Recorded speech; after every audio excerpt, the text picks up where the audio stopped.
Shri S વિદ્યાલય સંચાલિત e learning પ્રોગ્રામમાં હું જિગીશ કપૂરિયા ફરી એક વખત આપનું હાર્દિક સ્વાગત કરું છું. તો મિત્રો આપણે ચેપ્ટર 13 માં વાત કરતા હતા. છેલ્લો ટોપિક એમાં જે આપણો બાકી છે એ છે રોગ અટકાવવાના સિદ્ધાંતો. જો ઉપચારના સિદ્ધાંતો વિશે આપણે આપણા આગળના લેક્ચરમાં વાત કરી લીધી. ત્યારબાદ આપણે ત્યારે વાત એવી કરી હતી કે કોઈ પણ રોગ થયા બાદ એનો ઉપચાર કરો છો તમે, બરાબર? તો ઉપચાર જે તમે કરો છો એ ઉપચાર કરવા કરતા રોગને અટકાવવો એ વધારે સારું છે. સામાન્ય વસ્તુ આપણે સમજી કે તમને કોઈ રોગ થયા બાદ તમે એનો ઉપચાર કરો એની કરતા એ રોગ થાય એ પહેલા જ તમે એને અટકાવી દો.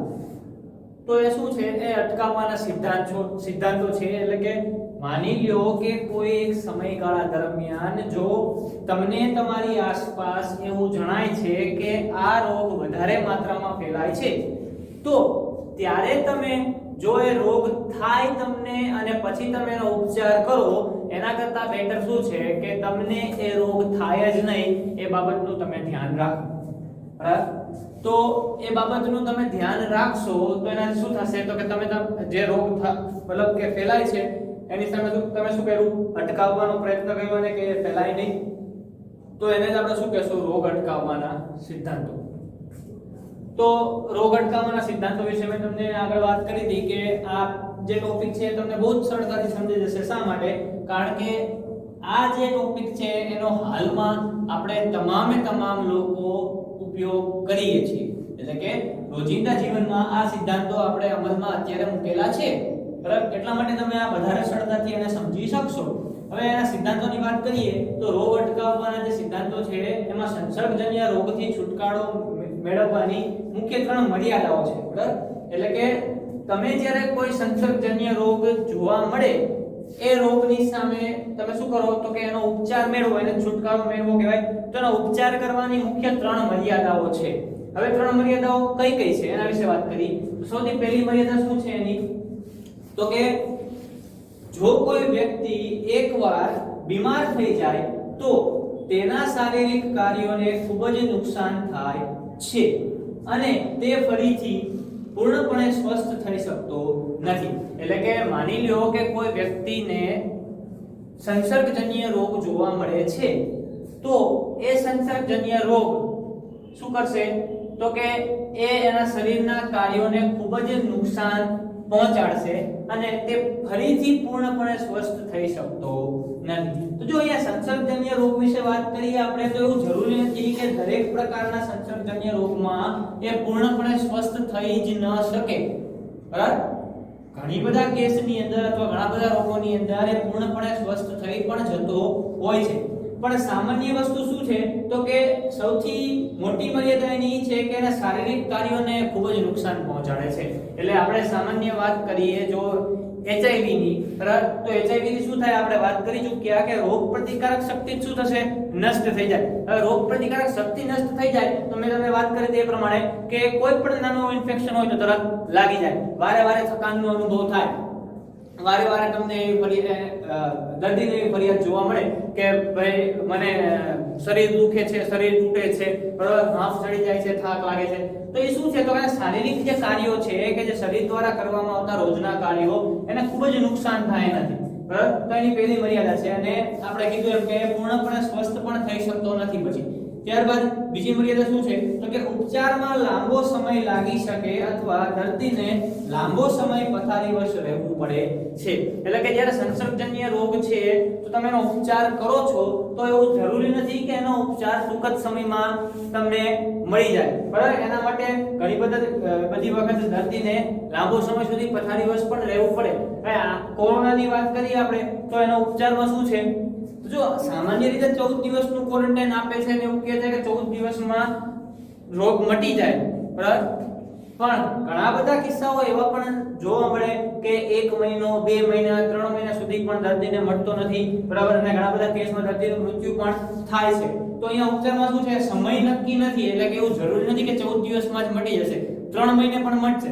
TB નો રોગ હશે, બરાબર? કે જેને ક્ષય કહી છીએ આપણે, તો ક્ષય થયેલો વ્યક્તિ જે છે દર્દી, તો એને શું થશે? તો કે એને પણ ઉપચારમાં લાંબો સમય લાગી જશે. મેં તમને મારા એક ભાઈનું કઝિનનું ઉદાહરણ પણ આપેલું હતું બરાબર કે એ મારા કઝિનને 2018 ની અંદર એને ક્ષય થયો હતો અને એ ક્ષય મળતા 2019 સુધીનો સમય એને લાગી ગયો, એટલે કે 1 થી 1.5 વર્ષનો સમય લાગ્યો શેના માટે? તો કે એને ક્ષય મટવા માટે, બરાબર. તો એ પણ થશે લાંબો સમય લાગે, અથવા દર્દીને લાંબા સમય સુધી શું થશે? તો કે પથારીવશ રહેવું પડશે, એટલે કે દર્દીને લાંબા સમય સુધી પથારીમાં પડ્યું રહેવું પડે. તો એનાથી ઘણા બધા નુકસાન થાય. લાંબો સમય પથારીવશ રહેશે તો એ પોતાના ભણતર હશે તો ભણતર અભ્યાસ બગડશે, કે નોકરી ધંધો કે વ્યવસાય કરતી વ્યક્તિ હશે તો એનો વ્યવસાય બગડશે, બરાબર. શારીરિક નુકસાન તો થશે, સાથે સાથે આર્થિક નુકસાન પણ ત્યાં જોવા મળશે. અને ત્રીજી મર્યાદા શું છે? તો કે સંસર્ગજન્ય રોગ અન્ય વ્યક્તિઓમાં રોગને ફેલાવવાનો સ્ત્રોત બની જાય છે, એટલે કે જ્યારે કોઈ એક વ્યક્તિને સંસર્ગજન્ય રોગ લાગુ પડેલો છે તો એ વ્યક્તિની મારફતથી અન્ય વ્યક્તિને સંસર્ગજન્ય રોગનો ચેપ લાગી શકે છે. એટલે શું બને? તો કે જે દર્દી જે છે એ ચેપ ફેલાવવાનો શું બની જશે? સ્ત્રોત બની જશે. અને એટલા માટે જ આપણને એવું કહે છે કે રોગને અટકાવવો એ ઉપચાર કરતા વધુ સારું છે. તો જો આવા બધા પ્રકારની મર્યાદા જોવા મળશે. એક તો શું થશે? વ્યક્તિ બીમાર પડશે, શારીરિક કાર્યો જે છે એને ખૂબ જ નુકસાન થશે, ફરીથી સ્વસ્થ થવામાં એને લાંબો સમય લાગશે, ઉપચાર લાંબા સમય સુધી ચાલશે, બરાબર. દર્દીને લાંબો સમય સુધી પથારીવશ રહેવું પડે. આ ઉપરાંત એક વ્યક્તિમાંથી બીજા વ્યક્તિમાં એનો ચેપ લાગશે. ઉપરાંત એવું તમે કહી શકો કે તમને આર્થિક નુકસાન પણ બહુ મોટા પાયે જોવા મળશે, બરાબર. આવો મોટો રોગ હશે તો એ ખર્ચાળ પણ એટલો જ હશે, બરાબર. કોરોનામાં તમે જોવો છો ઘણા બધા વ્યક્તિઓના તમે 8 લાખ, 10 લાખ, 12 લાખ, 15 લાખના બિલ સાંભળ્યા હશે, બરાબર, સમાચારમાં કે છાપામાં ક્યાંય પણ. તો કહેવાનો અર્થ એ કે કોઈ પણ આવો સંસર્ગજન્ય રોગ છે એ રોગ થયા બાદ તમે ઉપચાર કરો એનો તો ઉપચાર કદાચ થઈ પણ જશે, પણ કહેવાનો અર્થ એ છે કે તમારે ઉપચાર સુધી જવું જ શા માટે છે? આપણે ઉપચાર સુધી જવું જ નથી. એનો અર્થ શું? તો કે આપણે રોગને થાય એ પહેલા જ શું કરવો છે? અટકાવી દેવો છે, જેથી કરી અને આ તમામ મર્યાદાઓથી અથવા આ તમામ બાબતોથી આપણે બચી શકીએ, તમામ મુશ્કેલીઓથી બચી શકીએ. આ ઉપરાંત બીજી વસ્તુ શું થશે? તો કે તમને રોગ થતો અટકાવશો તો એક તો એ વ્યક્તિ જે છે જે અટકાવે છે એને તો રોગ નહીં જ થાય. આ ઉપરાંત જે સ્ત્રોત બને છે ફેલાવાનો તો એ સ્ત્રોત પણ શું થશે? ધીમે ધીમે અટકતો જશે. એનું તાજું જ ઉદાહરણ જો આપણે લઈએ તો એ કોરોનાનું ઉદાહરણ છે. તો જો હવે વસ્તુ તમે સમજો કે તમારી માર્ચ મહિનાથી શાળાઓ બંધ છે, એ બંધ થવા પાછળનું કારણ શું છે? તે રોગ અટકાવવાનો સિદ્ધાંત છે, બરાબર. તમારી શાળા શા માટે બંધ કરવામાં આવી છે? તો રોગ અટકાવવાના સિદ્ધાંતના કારણે બંધ કરવામાં આવી છે. લોકડાઉન શા માટે કરવામાં આવ્યું હતું? તો એ રોગ અટકાવવાના સિદ્ધાંતને લઈ અને લોકડાઉન કરવામાં આવેલું હતું.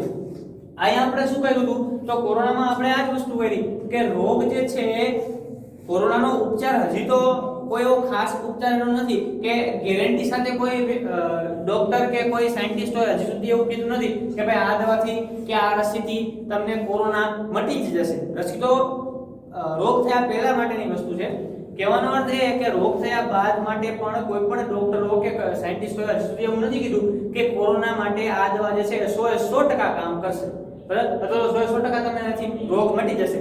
કહેવાનો અર્થ ઉપચાર હજી સુધી આપણી પાસે યોગ્ય નથી. તો તમારી પાસે જ્યારે યોગ્ય ઉપચાર નથી તો તમારે રોગ થવા જ શા માટે દેવો છે? એટલે કે રોગ થાય એ પહેલા જ રોગને શું કરો? અટકાવી દો. એને કહેવાય રોગ અટકાવવાના સિદ્ધાંતો. કે જે સિદ્ધાંતોમાં આપણે શું વાત કરી? તો કે સૌપ્રથમ તો તમારી શાળાનું ઉદાહરણ લીધું આપણે કે તમારી શાળા જો તમે શાળાએ આવો તો એનાથી શું થાય? તો અત્યારે તાજેતરમાં તો વાત કરીએ કે 10મું અને 12મા ધોરણની શાળાઓ ખુલી ગઈ. તો અત્યારે શા માટે સરકારે 10મું અને 12મું બે જ ધોરણ ખોલ્યા? જો ખોલવી હોત તો સરકાર 1 થી 12 પણ ખોલી શકે ને. પણ કહેવાનો અર્થ એ છે અહીંયા કે હજી પણ કોરોનાનું જોખમ ગયું નથી. જો બધા જ વિદ્યાર્થીઓ જે છે એ શાળાએ આવે તો એનાથી શું થાય કે કોઈ એક વિદ્યાર્થી કે કોઈ એક શિક્ષક કે જો એને સંક્રમણ થયું હોય તો એનાથી શાળામાં ભણતા તમામ વિદ્યાર્થીઓને સંક્રમણ થવાની શક્યતા છે. એની બદલે જો તમે શાળાએ જ ન આવો અને ઘરે બેઠા જ ભણો તો શું થાય? તો કે તમે બધા જ વિદ્યાર્થીઓ એકબીજાના સંપર્કમાં નહીં આવો, શિક્ષકો વિદ્યાર્થીના સંપર્કમાં નહીં આવે, જેથી કરીને શું થશે? તો કે આ જે સંસર્ગજન્ય રોગ છે કે જે દર્દી જે છે અન્ય વ્યક્તિની અંદર ફેલાવાનો સ્ત્રોત બની જાય છે, તો એ સ્ત્રોતની મારફતથી તમારા સુધી એ વાયરસ કે બેક્ટેરિયાનું સંક્રમણ પહોંચી શકશે નહીં, જેથી કરી અને તમે એ રોગથી બચી શકશો. તો એટલા માટે આપણે એવું કીધું કે રોગને અટકાવવો એ એના ઉપચાર કરતા કેવું છે? વધારે સારું છે અને એવું પણ કહી શકાય કે વધારે સરળ પણ છે. હવે રોગને અટકાવવાના સિદ્ધાંતો કયા કયા છે અથવા તમે એમાં કયા સિદ્ધાંતોનો સમાવેશ કરી શકો એના વિશે આપણે વાત કરીએ તો જો અહીંયા રોગને અટકાવવા માટેની મુખ્ય બે રીતો વિશે અહીંયા આપણને વાત કરે છે બરોબર. એટલે કે મુખ્ય બે રીતોથી તમે રોગને અટકાવી શકો. કઈ બે રીત? તો એક છે સામાન્ય રીત અને એક રોગ વિશિષ્ટતા. સામાન્ય રીતમાં શું કહેવા માંગે છે આપણને અને રોગ વિશિષ્ટતામાં શું કહેવા માંગે છે? તો અહીંયા સામાન્ય રીત વિશે આપણે ચર્ચા કરીએ છીએ પણ રોગ વિશિષ્ટતા શું છે? તો કે રોગ જે છે એ રોગની વિશિષ્ટતા શું છે એ વિશિષ્ટતાના આધારે તમે એવા પગલાં ભરો કે જેના થકી તમે રોગને થતો જ અટકાવી શકો. સામાન્ય રીત વિશે વાત કરીએ તો સંક્રમણથી બચવા માટેની સામાન્ય રીત છે રોગીથી દૂર રહેવું. બરાબર. એટલે કે જે કોઈ પણ વ્યક્તિ કે જેને આ પ્રકારનો સંસર્ગજન્ય રોગ થયો છે એ રોગીથી જ તમે દૂર રહો. બરાબર. તો એનાથી શું થાય? તો કે તમે રોગને અટકાવી શકો. તો જો આ શું છે? સામાન્ય રીત છે. હવે જો તમે આ વસ્તુ વિચારો કે જ્યારે કોરોનાની શરૂઆત થઈ તો શરૂઆતના સમયમાં શું કરવામાં આવતું હતું? તો કે શરૂઆતના સમયમાં આઇસોલેશન વોર્ડ બનાવ્યા. બરાબર. સરકારે કે જેમાં શું કરતી સરકાર? તો કે જે વ્યક્તિને સંક્રમણ લાગેલું છે એ વ્યક્તિને સરકાર પોતાની નિગરાનીમાં એટલે કે પોતાની દેખરેખ હેઠળ આઇસોલેશન વોર્ડ કે જ્યાં દર્દીને એકલું લઈ જવામાં આવે તો એને શું કરવામાં આવે? આઇસોલેટ કરવામાં આવતું. એટલે શું થાય? તો કે એ દર્દી જે છે એ અન્ય વ્યક્તિના સંપર્કમાં આવે નહીં. તો એનો અર્થ શું થયો? તો કે તમે રોગીથી દૂર રહ્યા.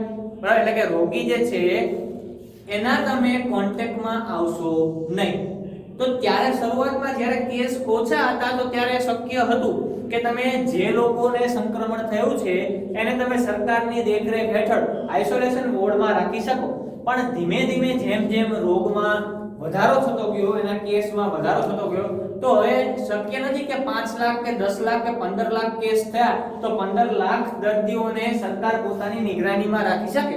બરાબર. એટલે કે એને સરકાર પર્સનલી એટલે કે વ્યક્તિગત આઇસોલેટ કરી શકે નહીં અથવા તો વ્યક્તિગત રીતે આઇસોલેશન રૂમમાં રાખી શકે નહીં.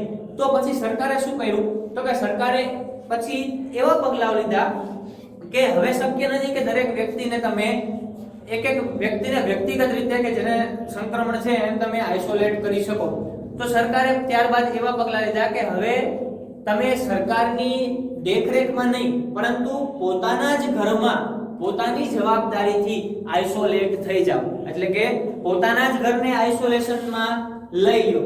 એટલે કહેવાનો અર્થ એવો કે માની લ્યો કે કોઈ એક સોસાયટીની અંદર કોઈ એક ઘરના એક સભ્ય, બે સભ્ય કે ચાર સભ્ય ને સંક્રમણ થયું તો હવે એ સભ્ય સરકાર પાસે જઈ અને સરકારી દવાખાને કે સરકારી આઇસોલેશન વોર્ડમાં જઈ અને આઇસોલેટ થશે અથવા તો ક્વોરન્ટાઇન થશે.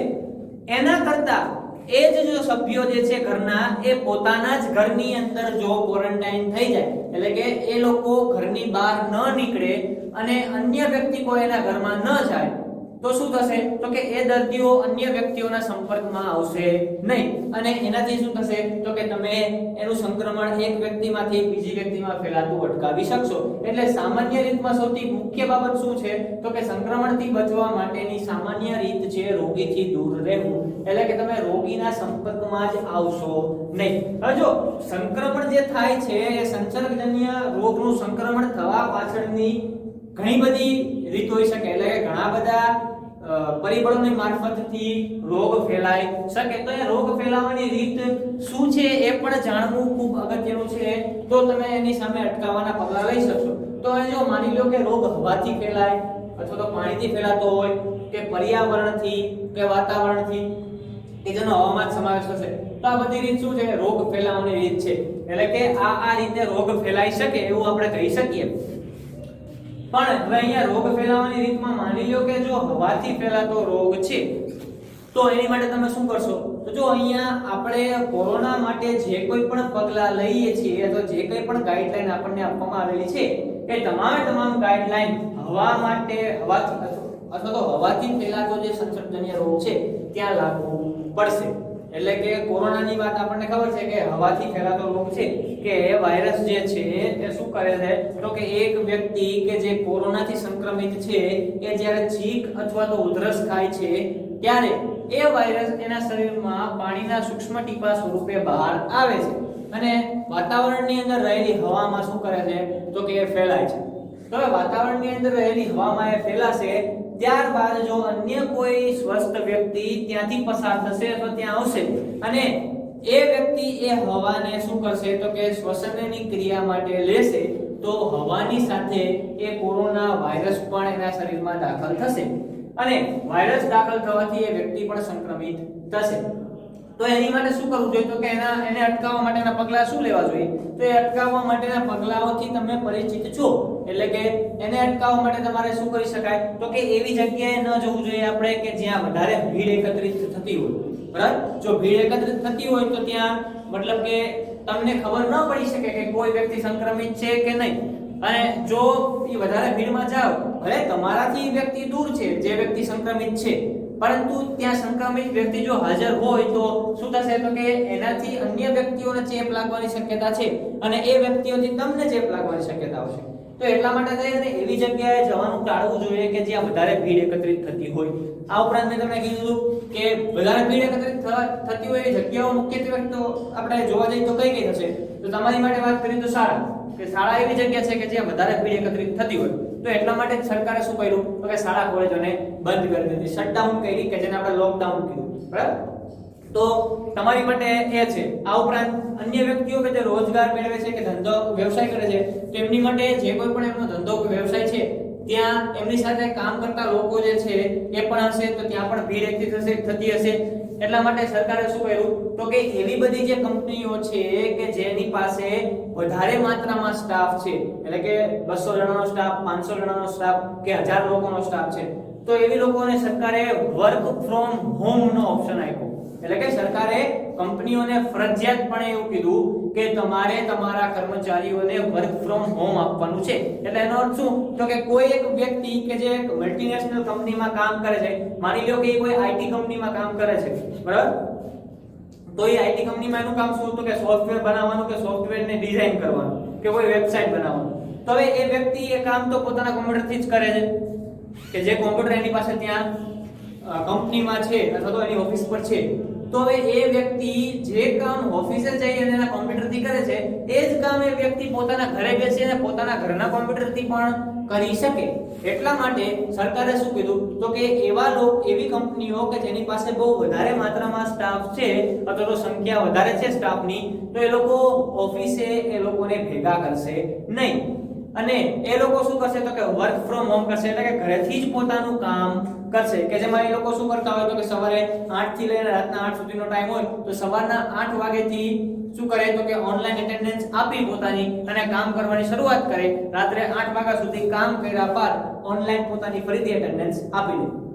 આ રીતે શું થશે તો કે કંપનીનું કામ અટકશે નહીં અને લોકોની ભીડ પણ એટલી નહીં થાય.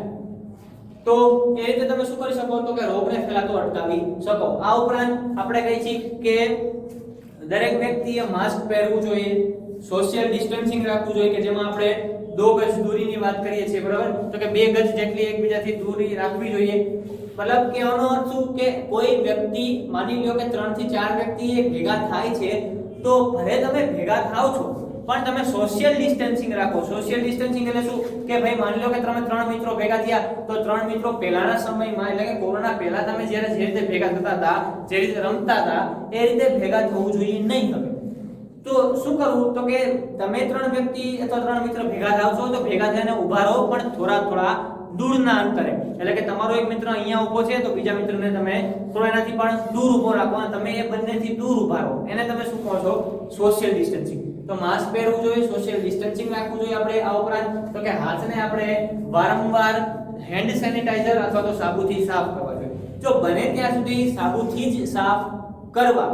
હેન્ડ સેનિટાઈઝર ઓપ્શન જે છે એ શેના માટે છે તો કે જ્યારે તમે એવી જગ્યાએ છો કે જ્યાં તમારી પાસે સાબુ ઉપલબ્ધ નથી, એટલે કે તમે સાબુથી કે હેન્ડ વોશથી હાથ ધોઈ શકો તેમ નથી, તો ત્યાં પોતાની સાથે હેન્ડ સેનિટાઈઝર રાખો અને હેન્ડ સેનિટાઈઝરથી હાથ ધો. પણ અત્યારે મોટે ભાગે તમે કોઈ પણ જગ્યાએ જશો તો ત્યાં સાબુ કે હેન્ડ વોશની સુવિધા ઉપલબ્ધ છે, તો બને ત્યાં સુધી સાબુ અથવા હેન્ડ વોશથી જ પોતાના હાથ વારંવાર ધોવા. પણ જો ઓપ્શન નથી સાબુ કે હેન્ડ વોશનો, તો હેન્ડ સેનિટાઈઝરનો ઉપયોગ કરો. તો વારંવાર હેન્ડ સેનિટાઈઝર અથવા સાબુનો ઉપયોગ કરીએ આપણે, જેથી કરી અને આપણા હાથ પર જો કોઈ વાયરસ છે અથવા તો હાથ પર જો કોઈ વાયરસ હોય તો એનાથી જો તમે હાથ ધોવો સાબુ અથવા તો હેન્ડ વોશથી તો એ નષ્ટ થઈ જાય અથવા તો એ વાયરસ ત્યાં મરી જાય અને તમને એનાથીનો ચેપ લાગી શકે નહીં.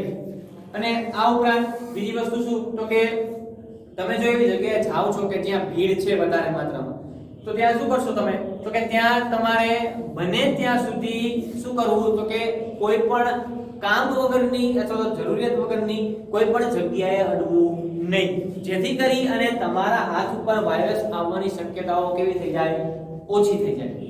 તો આ વાત થઈ હવા દ્વારા. જો પાણી દ્વારા ફેલાતો કોઈ રોગ હોય તો એના માટે તમે શું કરશો તો કે સ્વસ્થ સારું પાણી પીવું જોઈએ, ચોખ્ખું પાણી પીવું જોઈએ કે જેમાં કોઈ પણ પ્રકારના જીવાણુ કે બેક્ટેરિયાની શક્યતા ઓછી હોય. તો હવે તમને કઈ રીતે ખબર પડે તો આપણે એના માટે શું કરી શકીએ તો કે પાણીને ઉકાળી શકીએ, એટલે કે પાણીમાં રહેલા જો કોઈ કીટાણુ હોય અથવા બેક્ટેરિયા છે એવું પાણી છે, તમને એવું લાગે છે કે આ પાણી જે છે એ ખરાબ છે તો એની માટે પાણીને ઉકાળી અને પીવું જોઈએ, જેથી કરીને બેક્ટેરિયાનો તમે નાશ કરી શકો. બરાબર, તો આપણે એ વસ્તુ તો જાણીએ છીએ કે પાણીમાંથી બેક્ટેરિયા કે વાયરસનો નાશ કેવી રીતે કરવો.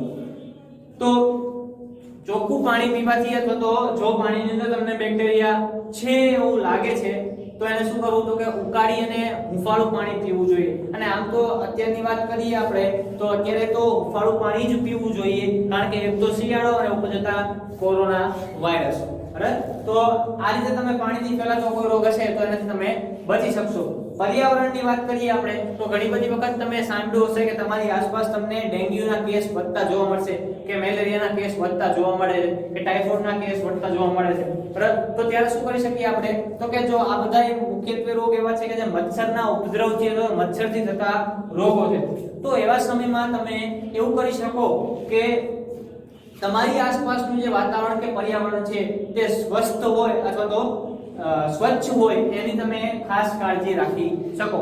એટલે કે એવી જગ્યાએ ન જવું કે જ્યાં મચ્છરોનો ઉપદ્રવ વધારે હોય, અથવા તમારા ઘરની આસપાસ જો મચ્છરોનો ઉપદ્રવ વધારે હોય તો એને કઈ રીતે ઘટાડી શકાય એના માટેના પ્રયત્નો કરવા જોઈએ. એટલે કે માની લો કે જો તમારા ઘરમાં તમને એવું લાગે કે મચ્છરોનો ઉપદ્રવ વધી ગયો છે તો આપણે ખબર છે કે આપણે ઘણા બધા લિક્વિડ ઓલ આઉટ જે છે અથવા ગુડ નાઇટ એનો ઉપયોગ કરીએ છીએ, જેથી કે મચ્છર તમને ન કરડે, અથવા તો તમારે મચ્છરદાનીનો ઉપયોગ કરવો જોઈએ જેથી કરીને તમે મચ્છર સામે રક્ષણ મેળવી શકો. તો આ બધી વસ્તુ શું છે તો કે આ જે પર્યાવરણમાં રહેલા જે જીવો છે કે જેનાથી તમને રોગ ફેલાય છે એની સામે તમે રક્ષણ મેળવવા માટે આ બધા ઉપાયો કરો છો. તો જો આ બાબત જે છે એ સામાન્ય બાબત છે અથવા તો સામાન્ય રીત છે સંક્રમણથી બચવા માટેની, કે જેમાં આપણે મુખ્ય કીધું કે રોગીથી દૂર રહેવું અથવા તો જે ફેલાવાની રીતો છે કે હવાથી, પાણીથી કે પર્યાવરણથી ફેલાય છે તો એની સામે તમારે કેવા પ્રકારના પગલાં ભરવા જોઈએ. આ ઉપરાંતની મુખ્ય જે એક બાબત છે એ છે રોગ પ્રતિકારક તંત્ર. બરાબર, તો જો અહીંયા તમને જો કોઈ પણ સંસર્ગજન્ય રોગનો ચેપ લાગે છે તો એનું કારણ શું છે તો કે એ રોગ થવા પાછળનું કારણ એ છે કે તમારું જે રોગ પ્રતિકારક તંત્ર છે એ નિષ્ફળ નીવડેલું છે, એટલે કે એ તમને રોગ સામે બચાવી શક્યું નથી. માની લો કે કોઈ આપણે પહેલા પણ એવું ઉદાહરણ લીધેલું છે કે કોઈ શાળામાં ક્લાસની અંદર જો કોઈ એક વિદ્યાર્થીને શરદી ઉધરસ થઈ, બરાબર, તો એ જ વિદ્યાર્થી વર્ગખંડમાં બેસે છે તો એની બાજુમાં બેસતા વિદ્યાર્થીને શરદી ઉધરસનો ચેપ લાગતો નથી, જ્યારે છેલ્લી બેન્ચે બેઠેલા વિદ્યાર્થીને ચેપ લાગી પણ જાય છે. તો એ થવા પાછળનું કારણ અહીંયા શું થયું તો એ થવા પાછળનું કારણ થયું એનું રોગ પ્રતિકારક તંત્ર અથવા તો રોગ પ્રતિકારક શક્તિ. જે વ્યક્તિ એની બાજુમાં બેસે છે એની રોગ પ્રતિકારક શક્તિ સારી છે એટલા માટે થઈ અને શું કરે છે તો કે એની શરીરની અંદર રહેલા રોગ પ્રતિકારક કોષો જે છે એ વાયરસ અથવા બેક્ટેરિયાનો નાશ કરી દે છે અથવા તો નષ્ટ કરી દે છે, એની સામે લડે છે અને શું કરે તો કે એને એ રોગથી રક્ષણ પૂરું પાડે છે. જ્યારે અન્ય વ્યક્તિ કે જે એની બાજુમાં નથી બેસતો તેમ છતાં એને ચેપ લાગે છે તો ત્યાં શું છે તો કે એના રોગ પ્રતિકારક શક્તિ જે છે એના જે રોગ પ્રતિકારક કોષો છે એ વાયરસ કે બેક્ટેરિયાને મારી શકવું નથી. એટલે કહેવાનો અર્થ શું થયો તો કે ત્યાં રોગ પ્રતિકારક તંત્ર જે છે એ શું છે તો કે નિષ્ફળ નીવડ્યું રોગની સામે એને રક્ષણ આપવા માટે. એટલા માટે છેલ્લી બેન્ચે બેઠેલા વ્યક્તિને પણ શું થયું તો કે શરદી અને અથવા તો ઉધરસનો ચેપ લાગ્યો. તો આ રોગ પ્રતિકારક તંત્ર જે છે એ પણ સામાન્ય રીતમાં મુખ્ય ભાગ ભજવતું હોય છે. તો આટલી વાત આપણે સામાન્ય રીત વિશે કરી. ત્યારબાદ વાત કરીએ આપણે વિશિષ્ટ રીત વિશે. તો જો અહીંયા વિશિષ્ટ રીત વિશે આપણે મુખ્ય વાત રસીકરણની કરવાની છે, પણ ત્યાં રસીકરણ સાથે પણ જોડાયેલું શું છે તો કે તમારું રોગ પ્રતિકારક તંત્ર જોડાયેલું છે. હવે રોગ પ્રતિકારક તંત્ર કઈ રીતે જોડાયેલું છે? તો જો અહીંયા આપણે વાત શું કરી કે સામાન્ય રીતની અંદર શું થાય તો કે કોઈ પણ વાયરસ કે બેક્ટેરિયા એની સામે તમારા રોગ પ્રતિકારક કોષો જે છે એ શું કરે, લડે છે. હવે એ રોગ પ્રતિકારક કોષો લડશે ક્યારે? જ્યારે તમારા શરીરની અંદર એ સૂક્ષ્મજીવો દાખલ થશે તો તમારા રોગ પ્રતિકારક કોષો જે શું કરશે તો કે એનું જે બંધારણ છે ને, જે વાયરસ કે બેક્ટેરિયા અથવા જો એ સૂક્ષ્મજીવોનું એ બંધારણનું પહેલા નિરીક્ષણ કરશે. નિરીક્ષણ કર્યા બાદ શું કરશે તો કે એની સામે લડવા યોગ્ય જે કોષો છે એનું ઉત્પાદન કરશે, અને ત્યારબાદ શું કરશે કે એની સામે લડી અને એનો નાશ કરી દેશે. પણ અહીંયા આપણે વિશિષ્ટ રીત શેની છે તો કે રોગ વિશિષ્ટતામાં આપણે વિશિષ્ટ રીતની વાત કરીએ. તો એ રોગ વિશિષ્ટતા શું છે તો કે રોગની વિશિષ્ટતા કેવા પ્રકારની છે એના આધારે તમારું રોગ પ્રતિકારક તંત્ર જે છે એ રોગ પ્રતિકારક કોષોને ઉત્પન્ન કરશે. જેમ કે કોરોનાની વિશિષ્ટતા શું છે તો કે તમારા શરીરના ફેફસા ઉપર એ આડઅસર પહોંચાડે છે. પણ હવે અહીંયા શું થાય છે કે તમારા શરીરની અંદર રહેલું રોગ પ્રતિકારક તંત્ર જે છે એ શું કરે તો કે એ પહેલા એ રોગને જોવે અથવા તેના બેક્ટેરિયાને કે વાયરસને જોવે અને એનું બંધારણ જાણી અને કોષોને ઉત્પાદન શરૂ કરે કે જે એની સામે લડી શકે. એ પહેલા જ જો તમારા શરીરની અંદર એ વાયરસ જે છે એ વધારે માત્રામાં હાવી થઈ જાય, એટલે કે એનો ફેલાવો વધારે માત્રામાં થઈ જાય તો શું થાય તો કે તમારું રોગ પ્રતિકારક શક્તિ અથવા તંત્ર એની સામે યોગ્ય રીતે લડી શકે નહીં. એટલે કહેવાનો અર્થ એ કે તમારા રોગ પ્રતિકારક તંત્રને પૂરતો ટાઈમ મળવો જોઈએ કે એ રોગની સામે શું કરી શકે તો કે તમારા શરીરનો બચાવ કરી શકે. એ સમય પહેલા જ જો એ વાયરસ કે બેક્ટેરિયા તમારા શરીર ઉપર હાવી થઈ જાય તો એનાથી શું થાય તો કે તમારું રોગ પ્રતિકારક તંત્ર જે છે એ યોગ્ય રીતે કામ કરી શકે નહીં. તો કોરોનામાં આ એક વસ્તુ તો છે જ કે તમારા શરીરનું જે તંત્ર છે રોગ પ્રતિકારક તંત્ર એને યોગ્ય ટાઈમ નથી મળતો વાયરસનું બંધારણ સમજવા માટે અને તમારા શરીરની અંદર રોગ પ્રતિકારક શક્તિ ઉત્પન્ન કરવા માટે. આ ઉપરાંત બીજી વસ્તુ શું છે તો કે વાયરસ જે છે એનું બંધારણ જે છે ને એ સમયે સમયે બદલાતું રહે છે. એટલા માટે તમે એવું સાંભળ્યું કે એની નવી સ્ટ્રેન આવી, બરાબર, તો એના સ્ટ્રેનમાં ફેરફાર થયો.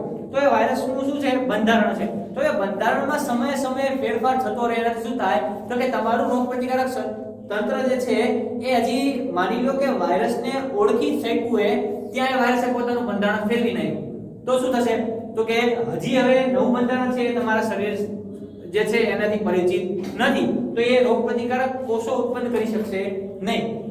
તો વારંવાર જે આ એની સ્ટ્રેન અથવા તો બંધારણમાં ફેરફાર થતો રહે છે એ ફેરફાર પણ શું કરે તો કે તમારા રોગ પ્રતિકારક તંત્રને નિષ્ફળ બનાવી દે કે જેથી કરીને તમારું રોગ પ્રતિકારક તંત્ર જે છે એ એની સામે યોગ્ય લડત આપી શકે નહીં. જો પહેલા એવું હતું કે કોરોનાથી માત્ર શરદી, ઉધરસ, તાવ એવા બધા લક્ષણો જોવા મળતા હતા, ધીમે ધીમે ફેફસાને અસર કરવા માંડે તો તમારા ફેફસા પણ નુકસાન પામે નથી. આ ઉપરાંત કિડની પણ ઘણા લોકોની કિડની ઉપર પણ એની અસર જોવા મળે, આંખો ઉપર પણ અસર જોવા મળે છે, કાન ઉપર પણ એની અસર ધીમે ધીમે જોવા મળે છે.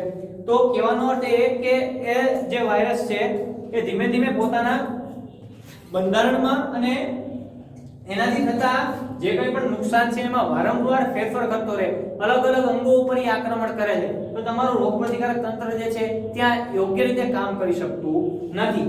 તો હવે એ રોગ પ્રતિકારક તંત્ર જે છે એને આપણે રોગ વિશિષ્ટતાના આધારે કઈ રીતે વધારે મજબૂત બનાવી શકીએ તો એની માટેનો આપણી પાસે વિકલ્પ છે રસીકરણનો. બરાબર, તો રસીકરણનો વિકલ્પ છે તો એ રસીકરણને આપણે કઈ રીતે સમજી શકીએ તો સામાન્ય વાત કરીએ આપણે રસીકરણનું ઉદાહરણ સમજવા માટે તો શીતળા. બરાબર, તો શીતળાની આપણે વાત કરીએ તો આજથી અત્યારે તો શીતળા એવું કહી શકીએ આપણે કે સંપૂર્ણપણે નાબૂદ થઈ ગયો છે. કોઈ વ્યક્તિઓમાં રેર કેસની અંદર શીતળાનો રોગ જોવા મળે. અને ભારતની વાત કરીએ આપણે ભારત દેશની તો શીતળા ઉપરાંત પોલિયો પણ ભારતે નાબૂદ કરી દીધો છે. એટલે કે આજે ભારતની અંદર પોલિયોનો પણ એક પણ કેસ જોવા મળતો નથી. બરાબર, તો એ શેની મદદથી થયું? રસીકરણની મદદથી. હવે શીતળાની વાત કરીએ તો કે આજે શીતળાનો એક પણ કેસ જોવા મળતો નથી, પણ આજથી 100 વર્ષ પહેલા આ જ શીતળાના રોગે બહુ જ મોટી મહામારી સર્જી હતી. એટલે કે શીતળાના રોગથી આજથી 100 વર્ષ પહેલા ઘણા બધા લોકો મૃત્યુ પામ્યા.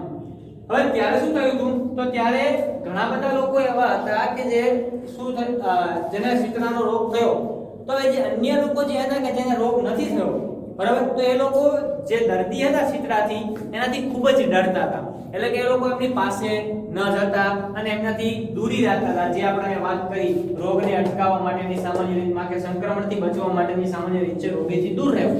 તો એ લોકો એ રોગી પાસે ન જતા, એનાથી દૂર રહેતા હતા, બરાબર. પરંતુ એ સમયે એવા પણ ઘણા બધા લોકો હતા કે જે લોકોને શીતળાનો રોગ થયો, પણ થયા બાદ દવા વગર અથવા તો કોઈ પણ જાતની સારવાર વગર એની જાતે જ એ રોગ એમને મટી ગયો. શેના કારણે? તો રોગ પ્રતિકારક તંત્રના કારણે. એટલે કે એમનું શરીર જે છે એ એમના શરીરે શીતળાના રોગને શું કર્યું તો કે એના બંધારણને જાણી અને એની સામે યોગ્ય રોગ પ્રતિકારક કોષોને વિકસાવી લીધા અને એમણે શીતળાના જે વાયરસ જે છે એને શું કર્યું તો કે એના શરીરે નાબૂદ કરી દીધો. જેથી કરી અને એ લોકો શીતળાની સામે બચી તો ગયા, પણ એમના શરીર ઉપર એના ડાઘા રહી ગયા હતા. શેના? શીતળાના રોગના. તો એ લોકો શું કરતા? તો એ લોકો જે દર્દીઓ હતા શીતળાના એમની સારવાર કરતા અથવા તો એમને મદદ કરતા હતા, બરાબર. એટલે કે જો આવા બધા જ્યારે રોગો ફેલાય તો ત્યારે હોસ્પિટલમાં ઘણી બધી માત્રામાં દર્દીઓ આવવાની શરૂઆત થઈ જાય, બરાબર. તો જ્યારે હોસ્પિટલમાં દર્દીઓની સંખ્યા વધી જાય તો યોગ્ય સ્ટાફ તો હોવો જોઈએ ને. એટલે કે યોગ્ય જો તમારી પાસે માણસો ન હોય કે જે સારવાર કરી શકે, બરાબર, તો દર્દીઓને યોગ્ય સારવાર પણ મળે નહીં. એટલે કે જેટલા અહીંયા નર્સ અથવા ડોક્ટરો છે એના પ્રમાણમાં જો દર્દીઓની સંખ્યા વધી જાય તો એને પહોંચી વળી શકાય નહીં. તો એટલે આવા લોકો જે છે એ શું કરતા? તો કે એ લોકો શીતળાના દર્દીઓને મદદ કરતા હતા અથવા એમની સારવાર કરતા હતા, એમની સેવા કરતા હતા, બરાબર. તો એ થવા પાછળનું કારણ શું? તો કે એક વખત એમને શીતળાનો રોગ થયો, ત્યારબાદ હવે જો એમને એ શીતળાના દર્દીઓની સેવા કરવા જશે અને જો એમને એનાથી ફરીથી શીતળાનો ચેપ લાગશે તો એનાથી એમનું મૃત્યુ તો નહીં જ થાય. શા માટે? કારણ કે એમનું રોગ પ્રતિકારક તંત્ર જે છે એને શીતળાની સામે રક્ષણાત્મક કવચ મેળવી લીધું છે, અથવા તો એને ખબર છે હવે એના રોગ પ્રતિકારક તંત્રને કે હવે શીતળાની સામે કઈ રીતે લડવું જોઈએ. એટલે જેથી કરીને બીજી વખત જો એને ચેપ લાગશે તો એ શું કરશે? ખૂબ જ ઓછા સમયમાં એ રોગને મટાડી શકશે. આ ઉપરાંત તમે એવું પણ કહી શકો કે એક વખત આવો જે વાયરસથી થતો રોગ એ કોઈ વ્યક્તિને એક વખત થઈ જાય તો ત્યારબાદ બીજી વખત એને એ રોગ થવાની શક્યતાઓ કેવી છે? ખૂબ જ ઓછી છે. એટલે કે બીજી વખત એને એ રોગ થતો નથી અથવા તો થાય તો શું થશે? તો કે સરળતાથી એની સામે રિકવરી અથવા તો એને નાબૂદ કરી શકશે. તો એ શેના કારણે? રોગ પ્રતિકારક તંત્રના કારણે થાય છે. તો એટલા માટે તમે એ સાંભળ્યું હશે કે કોરોના વાયરસ જે લોકોને એક વખત થઈ ગયો છે, બરોબર, કોરોના, તો એ લોકોને બીજી વખત કોરોના થતો નથી. હવે એવું જરૂરી નથી કે ન જ થાય, બરાબર. તો જે લોકોને થયો છે એમાં ઘણા બધા લોકો એવા પણ છે કે જેને બીજી વખત પણ થયો છે, બરાબર. તો એટલે એવું આપણે રાખવું જોઈએ નહીં કે ન જ થાય, પણ હા એક વખત થયો હોય ને તમે જો એની સામે બચી શક્યા તો રક્ષણ તમારા શરીરે મેળવી લીધું તો બીજી વખત થાય તો પણ જીવનું જોખમ ત્યાં જોવા મળતું નથી, અથવા તો શરીર ખૂબ જ સરળતાથી એની સામે રક્ષણ મેળવી લે છે. તો એ વિશિષ્ટ રીતમાં આપણે રસીકરણની વાત કરવી છે તો રસીકરણ પણ શું છે? તો રસીકરણ એ એક રીતે આપણે શું કરીએ છીએ તો કે આપણા રોગ પ્રતિકારક તંત્રને છેતરવાનું કામ કરીએ છીએ, બરાબર. એટલે કે રસીકરણ વસ્તુ શું છે? તો રસીકરણમાં સામાન્ય રીતે શું કરીએ છીએ આપણે? તો કે જે રસી બનાવવામાં આવે છે એ રસીની અંદર હોય શું? તો એ રસીની અંદર જે પણ રોગની રસી તમે આપો છો એ જ રોગના વાયરસ કે બેક્ટેરિયા તમારા શરીરની અંદર દાખલ કરવામાં આવે છે. એને જ શું કહેવાય? રસી કહીએ છીએ આપણે. તો જો અહીંયા આપણે શું કરી તો આ તોલા જેવી વાત થાય ને કે તમે એ રોગ કે બેક્ટેરિયાને જ જો તમારા શરીરની અંદર દાખલ કરો તો એનાથી તો તમને રોગ થવાનો જ ને ના. પણ અહીંયા તો પણ રસીમાં રોગ થતો નથી. શા માટે નથી થતો? એટલા માટે થઈ કારણ કે અહીંયા જે આપણે રસીકરણમાં જે કોઈ પણ બેક્ટેરિયા કે વાયરસ દાખલ કરીએ છીએ એમાં એ રોગના બેક્ટેરિયા કે વાયરસ તો છે જ, પણ એ જીવિત અવસ્થામાં નથી. કેવા છે? મૃત અવસ્થામાં. એટલે કે મરેલા વાયરસ અથવા તો બેક્ટેરિયા રસીકરણની અંદર તમારા શરીરની અંદર દાખલ કરવામાં આવે છે. તો અહીંયા આપણે રોગપ્રતિકારક તંત્રને કઈ રીતે છેતરી? તો કે તમે મરેલા વાયરસ કે બેક્ટેરિયા જ્યારે શરીરમાં દાખલ કરો છો તો એનાથી શું થાય? તમારા શરીરને ખબર નથી કે આ વાયરસ કે બેક્ટેરિયા મૃતપાય અવસ્થામાં છે. બરાબર? તમારું રોગપ્રતિકારક તંત્ર તો શું સમજશે કે આ બેક્ટેરિયા કે વાયરસ તમારા શરીરને હાનિ પહોંચાડશે. એટલે શું કરશે? તો કે તરત એ એના બંધારણનો અભ્યાસ કરવાની શરૂઆત કરી દેશે અને એની સામે શું કરશે? તો કે એની સામે લડવા માટેના રોગ પ્રતિકારક કોષો બનાવવાની શરૂઆત કરી દેશે. પણ અહીંયા આપણને ફાયદો શું થાય? તો કે ફાયદો એ થાય આપણને કે વાયરસ કે બેક્ટેરિયા મૃત અવસ્થામાં છે એટલા માટે તમારા રોગ પ્રતિકારક તંત્રને પૂરતો સમય મળી રહેશે એની સામે શું કરવાનો? તો કે રોગ પ્રતિકારક કોષો ઉત્પન્ન કરવાનો. કેમ? તો કે અહીંયા આપણને રોગ થવાનું જોખમ નથી. એટલે કે વાયરસ કે બેક્ટેરિયા તમારા શરીર ઉપર હાવી થઈ જવાના નથી. એટલા માટે થઈ અને એ મૃત જ્યારે વાયરસ કે બેક્ટેરિયા શરીરમાં દાખલ કરીએ છીએ તો એની સામે તમારું રોગ પ્રતિકારક તંત્ર જે છે એ શું કરે?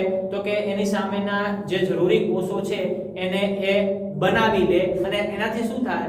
તો કે જ્યારે પણ હવે તમને ખરેખર તમારા શરીરમાં બહારથી જીવિત વાયરસ કે બેક્ટેરિયા દાખલ થશે, બરાબર, કે જેની તમને રસી આપવામાં આવેલી છે પહેલાથી, બરાબર, તો એનાથી શું થશે? તો કે એનાથી હવે તમારું શરીર જે છે એ પરિચિત છે. એટલે કે માની લો કે પોલિયોની રસી જે છે એ ભારતમાં દરેક બાળકને જન્મ થયા બાદ દરેક બાળકને 2.5 થી 5 વર્ષની ઉંમર સુધી પોલિયોની રસી આપવામાં આવે છે. તો એ પોલિયોની રસી શું કામ કરે? તો કે એમાં પોલિયોના મૃત વાયરસ જે છે એ જ એમાં રસીની અંદર છે. તો જે બાળકને આપવામાં આવશે એનું રોગ પ્રતિકારક તંત્ર જે છે એ શું કરશે? તો કે વાયરસને ઓળખી લેશે અને એની સામે કઈ રીતે લડવું એને સમજશે અને એની સામેના કોષોને બનાવી લેશે. ત્યારબાદ જો એ બાળકની અંદર પોલિયોના વાયરસ જે છે એ દાખલ થશે જો જીવિત, તો ત્યારે એના શરીરને ખબર છે કે એ વાયરસની સામે કઈ રીતે અથવા કઈ પ્રકારે લડવું, જેથી કરી અને એને પોલિયો જે છે એ વધારે નુકસાન પહોંચાડી શકશે નહીં અથવા તો ખૂબ જ ઝડપથી એ એની સામે રિકવર કરી શકશે, તો એનાથી મુક્ત થઈ શકશે. તો રસીકરણ જે છે એ આ રીતે આપણને ફાયદાકારક થતું હોય છે, બરાબર. તો હવે રસીકરણમાં આપણે વાત કરીએ એમ કે રોગ પ્રતિકારક તંત્રને જ આપણે છેતરવાનું કામ કરીએ છીએ. તો અત્યારે આપણે સાંભળ્યું કે કોરોનાની પણ ઘણી બધી રસીઓ જે છે એ ધીમે ધીમે અલગ અલગ દેશો એવું કહે છે કે જેમાં ફાઇઝર નામની રસી છે, બરાબર, પછી એસ્ટ્રાઝેનેકા છે. તો એ અલગ અલગ દેશો પોતાની જે રસીઓ છે એને ધીમે શું કરે? તો કે માર્કેટમાં લાવે છે કે ભાઈ અમે લોકો રસી બનાવી છે અને આ રસી કોરોનાની સામે અસરકારક સાબિત થશે. તો એમાં પણ તમે જો ન્યૂઝપેપર વાંચતા હશો તો સાંભળ્યું હશે કે રસીકરણમાં એ પહેલા ફેઝમાં છે, બીજા ફેઝમાં છે, ત્રીજા ફેઝમાં છે, બરાબર. તો એમાં અલગ અલગ રસીનું ટ્રાયલ થતું હોય કે જેમાં રસીનું પરીક્ષણ થાય કે શું એ રસી ખરેખર કારગર નીવડશે કે નહીં, બરાબર. તો એ વસ્તુ રસીકરણની અત્યારે કોરોનાની માટેની રસીની પ્રક્રિયાઓ ચાલુ છે અને સરકાર એવું કહે છે કે 15 થી 20 દિવસ બાદ એટલે કે ફેબ્રુઆરી મહિનામાં લગભગ રસીકરણનો કાર્યક્રમ શરૂ થઈ જશે કે જેની અંદર મુખ્ય પહેલા એ લોકો જે કોઈ પણ હેલ્થ વર્કર છે કે જે ડોક્ટર, નર્સ ને લોકો, આ ઉપરાંત પોલીસ, એ બધાને પહેલા રસી આપવામાં આવશે કારણ કે એ લોકો વ્યવસ્થામાં સાથે સંકળાયેલા છે, બરાબર, અને દર્દીઓ સાથે વધારે સંપર્કમાં આવે છે લોકો, એટલા માટે. તો આ વાત હતી રસીકરણની. જો એ રસીકરણમાં તમે બીજી વસ્તુ સાંભળી હશે કે આપણે આજે ભારતમાં ઘણી બધી રસીઓ ઉપલબ્ધ છે ઘણા બધા રોગની, અને જ્યારે બાળકનો જન્મ થાય ત્યારબાદ એને 5, 7 થી 8 વર્ષ સુધી રસીઓ વિવિધ આપવામાં આવે. આમ તો 2.5 થી 5 વર્ષના સમયગાળામાં મોટા ભાગની રસી પૂરી થઈ જાય, પણ કમળો જે છે, ટાઇફોઇડ, ત્યારબાદ તો કે ડેન્ગ્યુ, હિપેટાઇટિસ, બરાબર, આ બધાની રસીઓ એને વારંવાર આપવામાં આવતી હોય છે, બરાબર, સમયે આપવામાં આવતી હોય. તો એ રસીથી તમે ઘણી વખત સાંભળ્યું છે કે બાળકને જ્યારે રસી આપવામાં આવે તો એને તાવ આવી જાય, બરાબર, એને પગ દુખે, આવા બધા લક્ષણો જોવા મળે. તો જો એવો લક્ષણો જોવા મળે તો જ રસી સાચા અર્થમાં કારગત નીવડી છે એવું કહી શકાય. તો ત્યાં એવું શા માટે થાય, તાવ શા માટે આવે? તો કે જ્યારે રસીકરણ કરો તમે અને બેક્ટેરિયા કે વાયરસ શરીરમાં દાખલ કરો છો તો મેં કીધું એમ રોગ પ્રતિકારક તંત્રને આપણે છેતરી છે, એને ખબર નથી કે વાયરસ કે બેક્ટેરિયા મૃત અવસ્થામાં છે, તો એ શું કરે છે તો કે એની સામે લડે છે. જો તાવ આવે તો એવું માની શકીએ આપણે કે તમારું રોગ પ્રતિકારક તંત્ર જે છે યોગ્ય રીતે કામ કરે છે. એટલે કે એને શું કરવું, તમારા શરીરનું તાપમાન જે છે એ વધારી દીધું, જેથી કરીને બેક્ટેરિયાનો ઈ નાશ કરી શકે છે. એટલે આવા બધા સામાન્ય લક્ષણો જે છે એ રસીકરણ બાદ જોવા મળતા હોય કે ભાઈ તાવ આવવો, માથું દુખવું, કળતર થવું કે હાથ પગ દુખવા, બરાબર. તો આ વાત કરીએ આપણે હિપેટાઇટિસ A કે જે કમળું થવા પાછળનું કારણ છે, બરાબર. હિપેટાઇટિસ A તો એ પાણીમાં હિપેટાઇટિસ જે છે એના વાયરસ કે બેક્ટેરિયા જે પાણીમાં ફેલાય, તો પાણીમાં ફેલાયા બાદ એ શું થશે કે તો કે એ પાણી જો ખરાબ પાણી કે જેમાં હિપેટાઇટિસ ના વાયરસ છે એ તમારા શરીરની અંદર દાખલ થશે, બરાબર, તો એનાથી તમને હિપેટાઇટિસ A થવાની શક્યતાઓ છે. તો હિપેટાઇટિસ A નું પણ રસીકરણ કરવામાં આવે છે ભારતમાં આપણે અહીંયા. પણ અહીંયા મુખ્ય વસ્તુ શું જોવા મળે કે તમે બાળકને હિપેટાઇટિસ A ની રસી આપો એ પહેલા જ બાળકને હિપેટાઇટિસ A થી યુક્ત પાણી પીવામાં ક્યાંક ને ક્યાંક આવી જ ગયું હોય છે, અને એનું જે શરીર છે એનું રોગપ્રતિકારક તંત્ર જે છે એ શું કરે તો કે એની સામે લડવામાં સફળ રહે છે, અને એને બીજી વખત જો હિપેટાઇટિસ A થાય તો એની સામે એનું રોગપ્રતિકારક તંત્ર જે છે એ યોગ્ય કામ કરી શકે છે. તો આ વાતની રસીકરણની અને વિશિષ્ટ રીતોમાં જો આપણે અહીંયા રસીકરણમાં વાત કરીએ તો આજે ઘણા બધા રોગો જે છે જેમ કે પોલિયો, કમળો, ટાઇફોઇડ, શીતળા, બરાબર, પછી આ ઉપરાંત બીજા અહીંયા બે ત્રણ રોગો વિશે વાત કરવામાં આવી જેમાં સૂકી ખાંસી, કોરી, બરાબર, ડિપ્થેરિયા. તો આ બધા જ રોગોની આજે રસી ભારતમાં ઉપલબ્ધ છે, અને એ રસીકરણનો કાર્યક્રમ સમયે સમયે કરવામાં આવતો હોય છે ભારત સરકાર દ્વારા. તો આ બાબત હતી રોગ અટકાવવા માટેના સિદ્ધાંતોની. તો મેં તમને કીધું એમ કે અત્યારે હાલમાં કોરોનાની પરિસ્થિતિ જે સર્જાણી છે એમાં આપણે આ બધી બાબતોથી પરિચિત છીએ, એટલા માટે તમને આ જે ટોપિક છે એ સમજવામાં સરળતા રહી હશે, બરાબર. તો આપણા ચેપ્ટર નંબર 13 આપણે શા માટે માંદા પડીએ છીએ એમાં આટલી બાબતોનો સમાવેશ કરવામાં આવેલો હતો કે જે બધી જ બાબતો વિશે આપણે ચર્ચા કરી ચૂક્યા છીએ. હવે જો આપણે વાત કરીએ કે આ ચેપ્ટરના અનુસંધાનમાં રહેલા પ્રશ્નો વિશેની, બરાબર, તો મુખ્ય આમાં જે પ્રશ્નો સ્વાધ્યાયની અંદર કે બ્લુ લાઈન વાળા પ્રશ્નો જે આપેલા છે તે પ્રશ્નોમાં હું જ્યાં સુધી માનું ત્યાં સુધી તમે ટેક્સ્ટ બુક ની અંદર જે તમારું ચેપ્ટર છે એમાંથી એ પ્રશ્નોનો જવાબ શોધી શકશો, બરાબર. તો પ્રયત્ન કરજો કે બ્લુ લાઈન પ્રશ્નો અને સ્વાધ્યાયના પ્રશ્નો તમે ટેક્સ્ટ બુક માંથી શોધી શકો.